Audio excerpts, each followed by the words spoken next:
Friends, மிக சுவையான carrot பட்டாணி பொரியல் அருமையாக ரெடி. ஃப்ரெண்ட்ஸ், சுவையான பட்டாணி கேரட் பொரியல் செய்வதற்கு பட்டாணியை குக்கரில் 2 விசில் வைத்து எடுத்துவிடலாம். பட்டாணி மூழ்கும் அளவு தண்ணீர் சேர்த்து விடலாம். 2 விசில் வைத்து எடுத்து விடலாம். 2 கேரட்டை துருவி எடுத்து விடலாம். கேரட்டை துருவி தாளித்தால்தான் பொரியல் மிக அருமையாக வரும். ஃப்ரெண்ட்ஸ், இந்த அளவு கேரட்டை துருவி எடுத்த பின் 1/4 கப் தேங்காவை துருவி எடுத்து விடலாம். பட்டாணியை தண்ணீர் வடித்து எடுத்து விடலாம். கடாயில் தேவையான அளவு எண்ணெய் ஊற்றி விடலாம். எண்ணெய் சூடானதும் 1 ஸ்பூன் கடுகு, 1 ஸ்பூன் ஜீரகம் நன்றாக பொரியவும் பொடியாக நறுக்கிய வெங்காயத்தை சேர்த்து விடலாம். வெங்காயம் சேர்த்து மீடியம் ஃப்ளேமில் 2 நிமிடம் வதக்க வேண்டும். வெங்காயம் இந்த அளவு வதங்கவும் 1 ஸ்பூன் இஞ்சி பூண்டு விழுது சேர்த்து விடலாம்.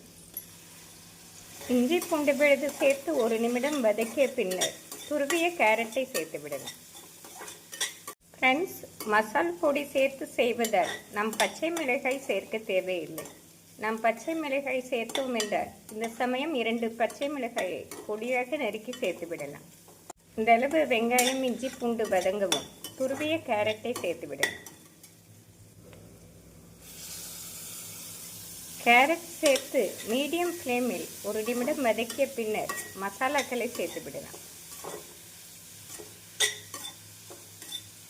1/2 ஸ்பூன் தனி வத்தல் பொடி, 1/2 ஸ்பூன் குழம்பு மசால் பொடி, 1/2 ஸ்பூன் கரம் மசாலா பொடி. நம் கரம் மசாலா பொடி போடுவதால் பொரியல் மிக சுவையாக இருக்கும்.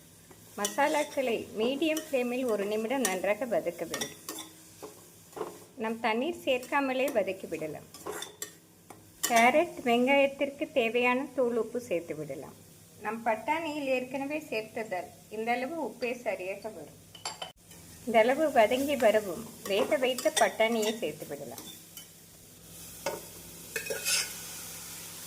ஃப்ரெண்ட்ஸ், பட்டாணி சேர்த்து ஒரு முறை நன்றாக மிக்ஸ் செய்து மூடி போட்டு மீடியம் ஃப்ளேமில் 2 நிமிடம் வைத்து விடலாம். நாம் மூடி போட்டு மீடியம் ஃப்ளேமில் வைப்பதால் மசாலா கேரட் பட்டாணியுடன் நன்றாக சேர்ந்து வந்துவிடும். ஃப்ரெண்ட்ஸ், கேரட் பட்டாணி மசாலாவுடன் நன்றாக மிக்ஸ் ஆகி வந்துவிட்டது. நாம் மல்லி இலை கருவேப்பிலை தூவி விடலாம். மல்லி இலை கருவேப்பிலை சேர்த்து ஒரு முறை மிக்ஸ் செய்த பின் 1/4 கப் தேங்காய் துருவல் சேர்த்து விடலாம். நம் தேங்காய் துருவல் சேர்ப்பதால் பொரியல் மிக சுவையாக இருக்கும். ஒரு முறை மிக்ஸ் செய்து 1 ஸ்பூன் எலுமிச்சை சாறு சேர்த்து விடலாம். நம் கடைசியாக எலுமிச்சை சாறு சேர்ப்பதால் பொரியல் மிக சுவையாக இருக்கும். ஒரு முறை கிளறி அடுப்பிலிருந்து இறக்கி விடலாம். ஃப்ரெண்ட்ஸ், மிக சுவையான கேரட் பட்டாணி பொரியல் அருமையாக ரெடி. இதே முறையில் கரம் மசாலா தேங்காய் பூ சேர்த்து செய்தோம் என்றால் மிக மணமாக இருக்கும்.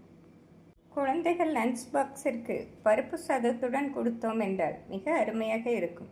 ஃப்ரெண்ட்ஸ், மிக ஆரோக்கியமான கேரட் பட்டாணி பொரியல் அருமையாக ரெடி. இதே முறையில் செய்தோம் என்றால் குழந்தைகள் பெரியவர்கள் விரும்பி சாப்பிடுவார்கள். இந்த சுவையான கேரட் பொரியலை செய்து பார்த்து எப்படி இருக்கிறது என்று கூறுங்கள். Thank you friends.